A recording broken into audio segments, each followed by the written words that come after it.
My name is Mark Bigland-Pritchard. I am an energy consultant and applied physicist. Well, carbon capture and storage is, to me it's a technology that could have been really useful 20 years ago when we weren't in such an urgent state as regards to the climate crisis. Because it does significantly reduce emissions from those old traditional technologies like coal. What it doesn't do is eliminate them. If it's working properly, which the one in Boundary Dam isn't yet, but it probably will be at some point. If it's working properly, it can cut them by maybe 85%, maybe even 90%, when the technology is fully functioning.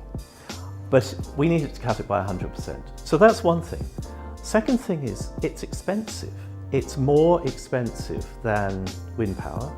It will very soon, probably already is, more expensive than solar power. It's more expensive than biomass power. So why are we going that route rather than going straight to renewables? And then the third thing is the way that carbon capture and storage is being done in Saskatchewan. It's being used, the carbon dioxide is being used to enable enhanced oil recovery. That oil's going to get burnt. When that oil gets burnt, carbon dioxide is emitted. And actually, about 2.5, 3 times as much carbon dioxide will be emitted as the carbon dioxide that's used to push the oil out. So is that really a climate solution? I don't think so. And you can play all sorts of economic games with that as to where, how much demand there will be. But in the end, I don't think it's credible as a climate solution. Now, where carbon capture and storage could be useful, and so for this reason, I'm kind of glad that Saskatchewan has learned something about the technology, is in what's called carbon negative technologies. So, the idea there is particularly with a particular approach that's called biomass energy with carbon capture and storage. So that's BECCS for short.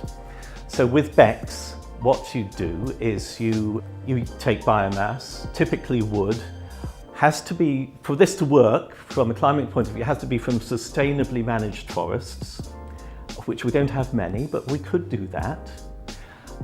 So you take your wood from a sustainably managed forest, you burn it, it emits carbon dioxide, so you shove that carbon dioxide under the ground, but meanwhile you've got other trees growing which will absorb carbon dioxide. So they're absorbing more carbon dioxide than is actually being emitted out the top. But that's different from doing it with coal. Coal is, it's a fossil fuel.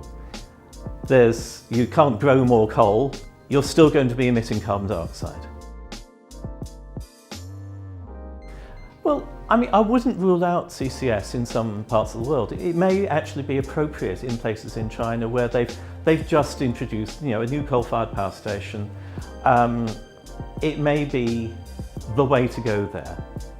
We've got old coal-fired power stations. We can replace them, but they're not going to replace their new ones very quickly.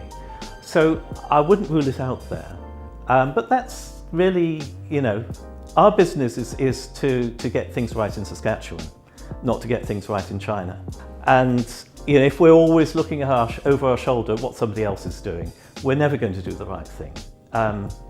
That's not leadership.